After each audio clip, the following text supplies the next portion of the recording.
আলু, পটল, ঝিঙে, কাঁচা লঙ্কা, পেঁয়াজ, ঢ্যাঁড়স, বেগুনের মতো কাঁচা সবজির দাম কবে এতটা চড়া ছিল তা কেউ মনে করতে পারছে না। তার ফলে দুপুর বা রাতে খাবারের থালা সাজাতে নাবিশ্বাস হয়ে উঠছে সকলেই। তো চলুন দেখে নিন আজ বাজারে কাঁচা দ্রব্য জিনিসের দাম কোন জায়গায় পৌঁছেছে, দেখে নিন রিপোর্ট কি বলছে।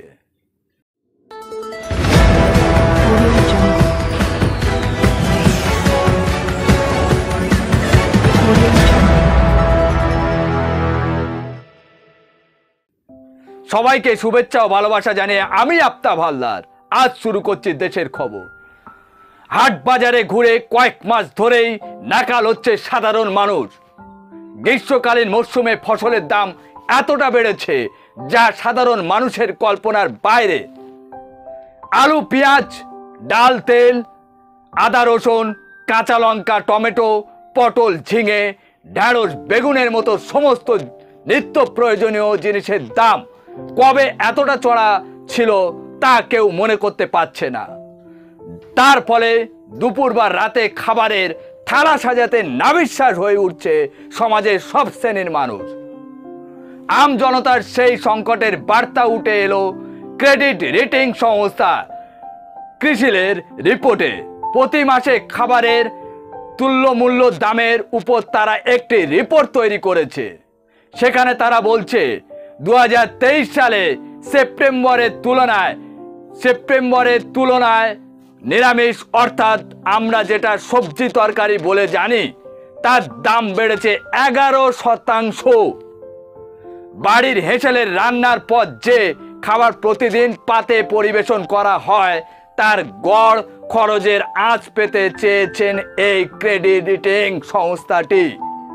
সেখানে তারা হিসেব কষে দেখেছেন এক থালা নিরামিষ অর্থাৎ সবজির খাবারের জন্য গত সেপ্টেম্বরে খরচ হয়েছে গড়ে 31 টাকা 30 পয়সা।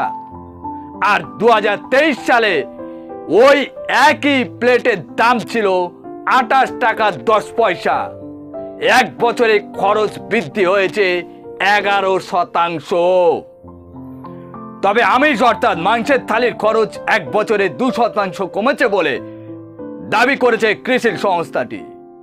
নিরামিষ বা সবজির থালিতে মেনু হিসাবে ধরে নেওয়া হয়েছে রুটি, ভাত, ডাল, আলু, টমেটো, পেঁয়াজের তরকারি, সঙ্গে থাকছে ডাল, দই ও স্যালাড। নিরামিষ থালির ক্ষেত্রে ওই একই মেনুতে শুধু ডাল, দইয়ের বদলে ব্রয়লার চিকেন যোগ করা হয়েছে। সেক্ষেত্রে আমিষের দাম আগের থেকে 2% কমেছে। ক্রেডিট রেটিং সংস্থাটির দাবি এক বছরে পেঁয়াজ ও আলু ও টমেটোর দাম বেড়েছে 18%। রবি ফসল হিসেবে পেঁয়াজের উৎপাদন কমেছে। মার্চ মাসে অসময়ে বৃষ্টিতে আলু চাষের ক্ষয়ক্ষতি এবং অতিবৃষ্টিতে টমেটো উৎপাদনের মার খাওয়ায় দাম বেড়েছে নিরামিষ থালির। একদিকে আমিষ থালির খরচে প্রায় 50% দখলে রাখে মুরগির মাংস। তার দাম এক বছরে প্রায় 13% কমে যাওয়ায় বেশি প্রভাব পড়েছে আমিষ থালির উপরে।